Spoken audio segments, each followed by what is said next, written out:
जय गुरुदेव, जय माँ कामरूप कामाख्या देवी, जय माँ अष्टकाली। एक बात का मैं बहुत रिसर्च किया हूँ, संतों से सुना हूँ, गुरुजनों से सुना हूँ और अपनी अनुभव से उसको परखा हूँ, तराशा हूँ।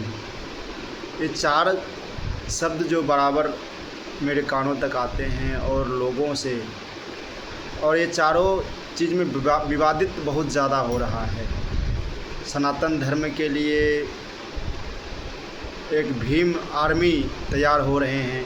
सनातन धर्म देवी देवता के प्रति इतना आक्रोश, इतना अपमानित वचन, इतना अपवित्र विचार, इतना क्या बोले हम। आखिर ब्राह्मण, क्षत्रिय, वैश्य, शूद्र एक कोई जाति विशेष है या आचरण और चरित्र पर निर्धारित है? मैं तो समझता हूँ कि एक एक जीवात्मा जिस तरह से परमात्मा है, उसी तरह जितना आत्माएं हैं सभी नारायण का अंश है। चाहे वो कोई भी हो, स्त्री हो, पुरुष हो, किन्नर हो, बच्चे हो, बूढ़े हो, बुजुर्ग हो, गौ माता हो, चाहे कोई भी, एक चींटी भी हो, सभी में कण कण में परमात्मा का वास है, परमात्मा का ही अंश है। जब ये जानवर में और चींटी में, कोई भी पक्षी में, पशु पक्षी में, कंकर पत्थर में, पहाड़ों में, झरनों में, वृक्ष में जब देवता का अंश है तो ये जाति सूचक जो एक विशेष व्यक्तित्व पे नहीं लगता है। केवल उसका भावना क्या है, उसका कर्म कैसा है, उसका चरित्र कैसा है, उसका वातावरण कैसा है। देखिए, एक साधक होने के नाते, एक आत्मज्ञानी, तत्वज्ञानी, ब्रह्म ऋषि, सतगुरु सतगुरु के शिष्य होने के नाते जो मैंने अनुभव किया हूँ अपने गुरुओं से, ज्ञान के माध्यम से, चेतना के माध्यम से, चिंतन के माध्यम से, मैंने वो निचोड़ निकाल के आपको मैं बता रहा हूँ। और ये परम सत्य है। आप जैसा समाज में रहेंगे, जैसे संग में रहेंगे, वैसे आपका चरित्र का, विचार का, चिंतन का, संस्कार का, व्यवहार का, उसका निर्माण होना प्रारंभ हो जाता है। इसीलिए ब्राह्मण इस सर से ऊपर जितना ये ब्राह्मण है, क्योंकि इसी में वाक शक्ति है, सरस्वती शक्ति है, वाक देवी है, ज्ञान है, चेतना है और पूर्ण सहस्त्रार चक्र है, अज्ञान चक्र है, दिव्य दृष्टि, दिव्य ज्ञान, दिव्य चेतना, सब कुछ आँखों का, कानों का, मुख का, नाक का, सारा चीज़ ये ब्राह्मण है। क्योंकि जो भी है यहाँ गर्दन के ऊपर से ही प्रारंभ होता है। दूसरा क्षत्रिय, जो कर्म करने में मदद मिलता है, जो सत्कर्म हो, चाहे अच्छे कर्म हो चाहे बुरे कर्म हो, वो नाभि से ऊपर सीना तक होता है। और वैश्य जो होते हैं, जो बोलते हैं ब्राह्मण, क्षत्रिय, वैश्य, शूद्र, ये नाभि से नीचे घुटने तक वैश्य होते हैं और घुटने से नीचे पांव तक शूद्र होते हैं। हर एक मनुष्य में, स्त्री हो पुरुष हो, सभी में ये चीज़ हमने अनुभव किए हैं। जो जिसका ब्रह्म ज्ञान, तत्व ज्ञान, आत्मज्ञान जागृत हो गया, वो ब्राह्मण है। ये सीधी सी बात है। और हमारे परम पूजनीय सतगुरुदेव स्वामी निखिलेश्वरानंद, परम पूजनीय डॉक्टर नारायण दत्त श्रीमाली जी का ये विचार है, ये चेतना है, ये चिंतन है। कई बार प्रवचनों में उन्होंने बोले हैं कि ब्राह्मण और वैश्य और क्षत्रिय और शूद्र, ये सब तो आपके कर्म पे निर्धारित करता है। जो मांस, मदिरा, दारू, शराब पीते हैं, जो गंदे आचरण में रहते हैं, जो छल कपट, लड़ाई झगड़े में रहते हैं, वो तो ब्राह्मण नहीं हो सकते हैं। जाति विशेष भी हो सकते हैं, जाति में भी नहीं हो सकते हैं। अब हम ब्राह्मण कुल में जन्म ले लिए, पंडित कुल में जन्म ले लिए, लेकिन मुर्गा, मछली, दारू, शराब अभी तो 90% लोग खाते थे। क्या वो ब्राह्मण है? वो ब्रह्म ज्ञान जिसको साक्षात्कार हो गया, पर ब्रह्म से साक्षात्कार हो गया है, जिसका कुंडली शक्ति जागृत हो गया, जिसका मूलाधार स्वादिष्ठान चक्र, मणिपुर, अनाहत चक्र, विशुद्ध चक्र, आज्ञा चक्र, सहस्तार जिसका जागृत हो चुका है, वो ब्रह्मन अपने आप को बोले तो अच्छा है। और ऐसे आप जाति के नाम पे, धर्म के नाम पे, ये तो पाखंड है, अंधभक्ति है।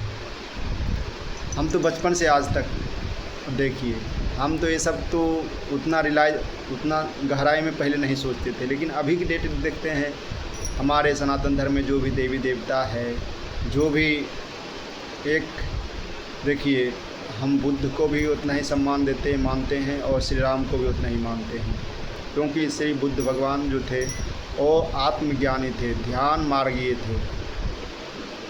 और श्री राम भगवान जो धर्म के प्रतीक है, सभी अपने आप में पर ब्रह्म तत्व को प्राप्त किया हुआ है, आत्म साक्षात्कार है, दिव्य ज्ञान, दिव्य दृष्टि, आत्म सब प्राप्त किए हुए हैं। वो प्राप्त कर सकते हैं तो आप भी प्राप्त कर सकते हैं, चाहे कोई भी जाति का हो, उसका चरित्र निर्माण आप में होगा तो गुरु कृपा से। अब संतों का संग, गुरुओं का संग, सिद्ध गुरु, दिव्य गुरु, चैतन्य गुरु के संगत में आप रहेंगे तो ये सब आप में घटित होना प्रारंभ हो जाता है। तंत्र साधना के माध्यम से, मंत्र साधना के माध्यम से, योग साधना के माध्यम से, ध्यान साधना के माध्यम से, ये सब केवल गांव में देख सामान्य आदमी क्या होता है, एक दूसरे से केवल जाति जाति जाति जाति, धर्म धर्म धर्म लड़ने से कुछ नहीं होगा। कब आप चल जाएंगे, ये नारायण का पूरे पृथ्वी था, है और रहेंगे, ये परमात्मा का ही है। आत्मा मनुष्य तन इसीलिए जन्म लेता है कि आप आत्मज्ञान बने, मनुष्य तन प्राप्ति करके आप पूर्णता प्राप्त करें, अपनी शक्तियों से, अपनी सिद्धियों से, अपनी चेतना से साक्षात्कार हो जाए, आत्मज्ञान, तत्व ज्ञान।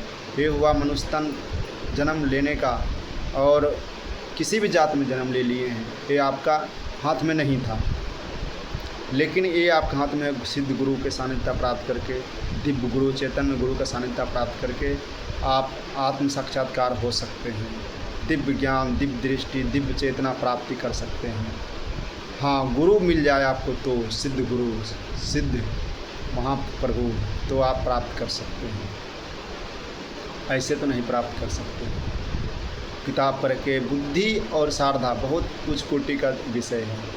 बुद्धि हमेशा भौतिक विकास करा सकता है, बाहरी दुनिया में आपको भटका सकता है, घुमा सकता है, सुख की अनुभूति करा सकता है, लेकिन शारदा, समर्पण, संतों के प्रति, गुरुओं के प्रति, धर्म के प्रति, ग्रंथों के प्रति, अपने आप के प्रति, शारदा एक ऐसा तत्व है, शारदा समर्पण, जो कि आपके आंतरिक चेतना में जो सुप्त शक्तियाँ है, सुप्त चक्र है, जागृत, उसको करने में सहजता होता, सरलता होता है।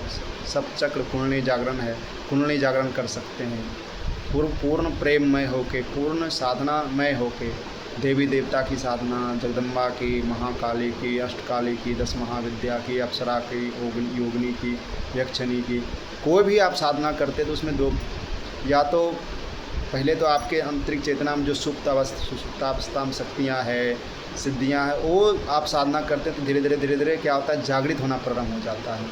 उसके बाद आपको अनुभव होने लगता है कि कोई ऐसा जिसकी आप साधना कर रहे हैं, जो आपका इष्ट है, जो भी, तो वो सामने में आना प्रारंभ हो जाता है। आपको हाव भाव से पता चलने लगता है, आपके कॉन्फिडेंस से, आपके भावना शक्ति से, आपका इच्छा शक्ति से ही उसका शरीर का निर्माण होता है।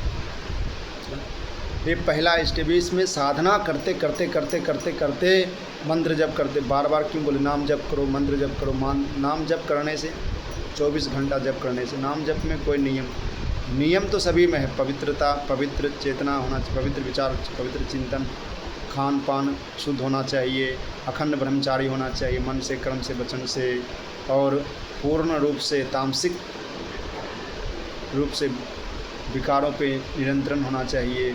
5 ज्ञानेंद्रियाँ, 5 कर्मेंद्रियाँ पे नियंत्रण होना चाहिए। काम, क्रोध, लोभ, मोह, अहंकार से दूर रहना चाहिए।